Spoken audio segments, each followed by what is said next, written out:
ഷാജി പാപ്പനും അറക്കൽ അബുവും പ്രേക്ഷകരെ ഏറെ ചിരിപ്പിക്കുകയും ചിന്തിപ്പിക്കുകയും ചെയ്തിട്ടുള്ള കഥാപാത്രങ്ങളാണ്. ആട് എന്ന ചിത്രത്തിലൂടെ പ്രേക്ഷകർക്കിടയിലേക്ക് എത്തിയത് നിരവധി വ്യത്യസ്ത കഥാപാത്രങ്ങളാണ്. ഗംഭീര വിജയമായിരുന്ന ചിത്രത്തിന്റെ ഒന്നാം ഭാഗത്തിന് പിന്നാലെ എത്തിയ രണ്ടാം ഭാഗവും പുതുമ കൊണ്ട് മുന്നോട്ട് നിന്നതോടെ പ്രേക്ഷകർ ഇരു കൈകളും നീട്ടിയാണ് സ്വീകരിച്ചത്. മിഥുൻ മാനുവൽ തോമസ് തിരക്കഥ രചിച്ച് സംവിധാനം നിർവഹിച്ച ചിത്രങ്ങൾ ഫ്രൈഡേ ഫിലിം ഹൌസിന്റെ ബാനറിൽ വിജയ് ബാബുവാണ് നിർമ്മിച്ചത്. ഇതിന് പിന്നാലെ ചിത്രത്തിന് മൂന്നാം ഭാഗം ഉണ്ടാകുമെന്ന വാർത്തകൾ വന്നിരുന്നു. ഇപ്പോഴത്തെ ചിത്രത്തിന്റെ മൂന്നാം ഭാഗത്തിന് ഔദ്യോഗികമായ ആരംഭമായിരിക്കുകയാണ്. ആട് സീരീസിലെ ബഹുഭൂരിപക്ഷം വരുന്ന അഭിനേതാക്കളുടെയും അണിയറ പ്രവർത്തകരുടെയും സാന്നിധ്യത്തിൽ ഷാജി പാപ്പന്റെ ജ്യേഷ്ഠ സഹോദരൻ തോമസ് പാപ്പനെ അവതരിപ്പിച്ച രഞ്ജി പണിക്കർ തിരിതെളിയിച്ചുകൊണ്ടാണ് ചിത്രത്തിന്റെ മൂന്നാം ഭാഗത്തിന് ആരംഭം കുറിച്ചിരിക്കുന്നത്. യുവനടൻ ഷറഫുദ്ദീൻ സ്വിച്ച് ഓൺ കർമ്മവും സംവിധായകനായി തുടക്കം കുറിക്കാനൊരുങ്ങുന്ന ഉണ്ണിമുകുന്ദൻ ഫസ്റ്റ് ക്ലാപ്പും നൽകി ചിത്രീകരണത്തിന് തുടക്കമിട്ടു. ആട് ചിത്രീകരണം നടക്കുമ്പോൾ താൻ ചാൻസ് തേടി നടക്കുകയായിരുന്നുവെന്നും ആടിലും ചാൻസ് ചോദിച്ചിരുന്നുവെന്നും ഷറഫുദ്ദീൻ പറഞ്ഞു. എന്നാൽ ആട് സിനിമയുടെ ചിത്രീകരണം തുടങ്ങിയപ്പോൾ പ്രേമത്തിൽ അഭിനയിച്ചു തുടങ്ങിയിരുന്നുവെന്നും അതിനാൽ ആട് എന്ന ഹിറ്റ് ചിത്രത്തിൽ അഭിനയിക്കാനുള്ള ചാൻസ് നഷ്ടപ്പെട്ടുവെന്നും നടൻ കൂട്ടിച്ചേർത്തു.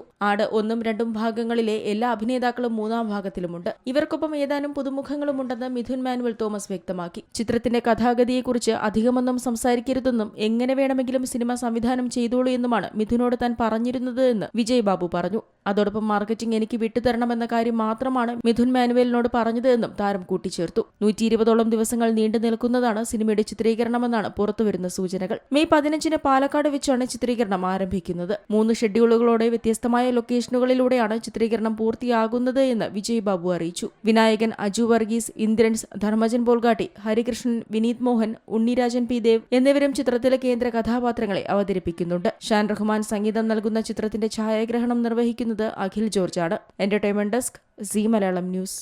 ഏറ്റവും പുതിയ വാർത്തകളും വിശേഷങ്ങളും വിരൽ തുമ്പിലറിയാൻ സീ മലയാളം ന്യൂസ് എല്ലാ ഡിജിറ്റൽ പ്ലാറ്റ്ഫോമുകളിലും ലഭ്യം.